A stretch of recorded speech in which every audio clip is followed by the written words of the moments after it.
Well, what do we understand about jihadists?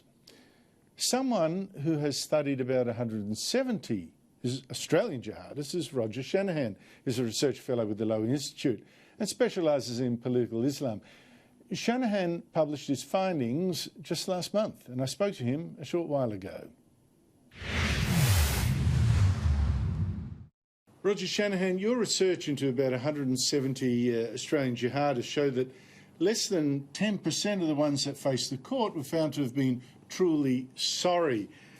Given that, are you surprised by the terrorism attack in Britain? A man freed from jail, even invited to a prisoner rehabilitation conference, then kills 2 people.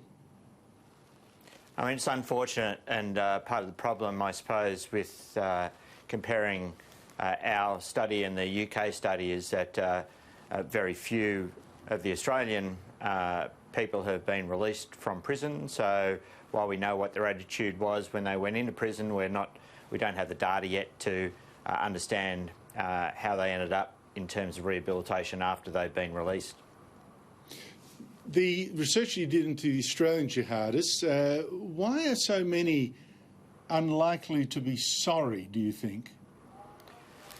Listen, I think it's the nature of the ideological motivation. If you truly believe that you're carrying out God's will and you're caught and you're sentenced by a secular court, then it's unlikely that you're going to show that court that you're sorry for your actions, because that would delegitimise the ideology that empowered you to carry out the attack. So I think it's really an ideological issue that once they appear in court, they're reluctant to truly show contrition for their actions because they don't think what they were doing was wrong.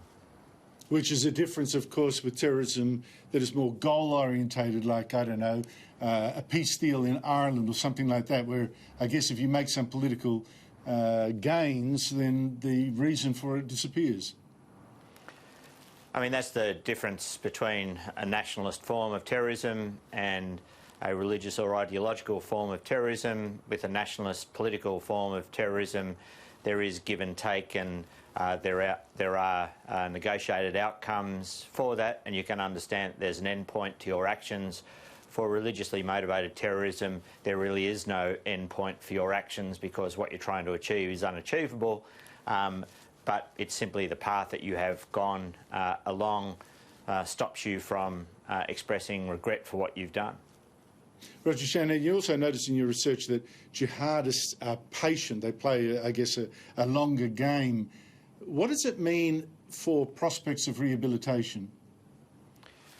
Yeah, I mean, it's an interesting one, and I'm sure this case will be examined in detail. But what it means is a suspicion, I suppose, about how truly rehabilitated people who've undertaken a religiously motivated terrorist act can be. That's obviously not to say that it doesn't happen. People do see the error of their ways. But I think it probably urges caution about how we deal with this particular cohort of Islamist terrorists. And I think there has to be an overwhelming agreement that people are truly rehabilitated in that group before we treat them as such. And how should it affect our judgment when we're talking about, say, bringing home Islamic State fighters who are Australians and now sitting in jails in Syria and Turkey and Iraq?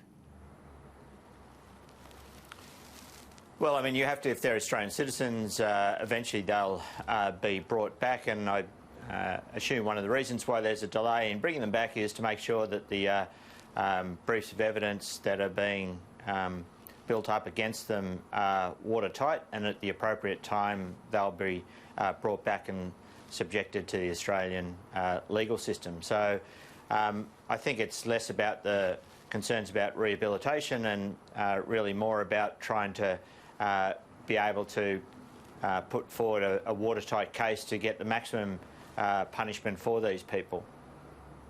And does our own legal system sort of understand the kind of factors that you've been talking about? I mean, early on, and admittedly under previous laws, that we saw convicted terrorists being released here and then going on to fight for the Islamic State. Now, Khalid Sharoof is obviously one example. Then there was Izzet Raad and Amir Hadera, who all went to Syria after being freed from jail here.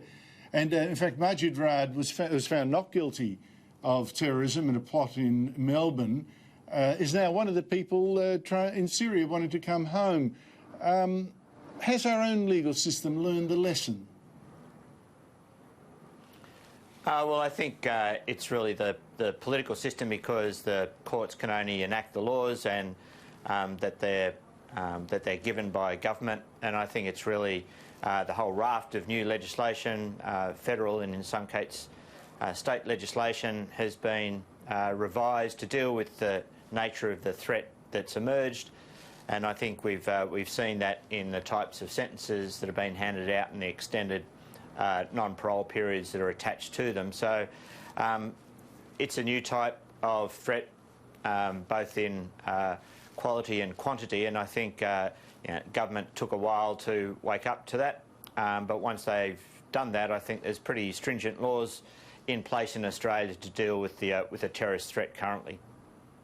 Rodger Shanahan, thank you so much for your time. My pleasure.